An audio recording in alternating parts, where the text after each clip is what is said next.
if he was safe. And all I could think about is just getting down there and then concentrating each hour by each hour. Like as I approached, as the first building had just fallen, so I just started bleeding into the smoke. And just, it was like a snow blizzard. You just couldn't see in front of you. And I was trying to rollerblade, but it was so thick on the ground. I was like running, like I was jumping over things. And I came to a body on the ground, and I came down and I couldn't find a pulse. And I started to, I put his head back and I started to do CPR, and I just started screaming, get an ambulance, get an ambulance. And then no one came, so I just started breathing into him. And when you do CPR, you don't know if you're killing them or if it's working or not, because he wouldn't breathe. He didn't start to breathe. So I just kept at it. I don't know what the time lapse was. It feels like I was doing it for 10 minutes, but it might have been 30 seconds. And then somewhere out of nowhere, EMS workers came with a stretcher and they grabbed him and they started CPR.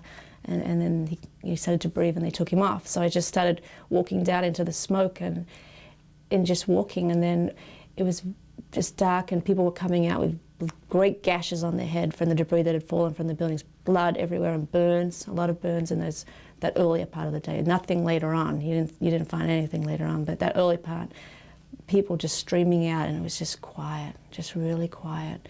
And then I saw someone reaching out to me in this pile, and I ran over to the pile and I reached and I was trying to pull their hand, and I pulled it, and then it's just like frames were missing, and I looked down and I had someone's arm in my hand. It was just an arm, and I just screamed and I dropped it and I just started to walk away from it. And there were very gruesome things on the ground, and I'm not going to tell you about the gruesome things because then it's in your head and you shouldn't have to live with that too, because I got to live with that. But I saw a lady who couldn't walk properly, so I just started to walk her out. And then walking out, and then they said, everybody get out of here, and the firemen were running, everyone just started running, and there was a great rumble, and then the tower 2 started to come down. We just ran and ran, and then we just dived behind something. I dived behind a car. I don't know what happened to the lady as I was with, because she went down. And then we just held our heads and just put our jumpers up over our face, and we just waited, and it was just complete silence. It just nothing for about 10 minutes.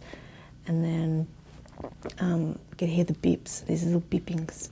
And I didn't know what these beepers were until probably about 2 months ago I found out. And when a fireman goes down and they're trapped underneath the ground or whatever, their emergency beeper thing goes off.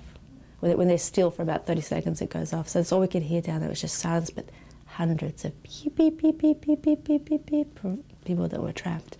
So we just started to head out, and we were pushed, everyone was pushed north up to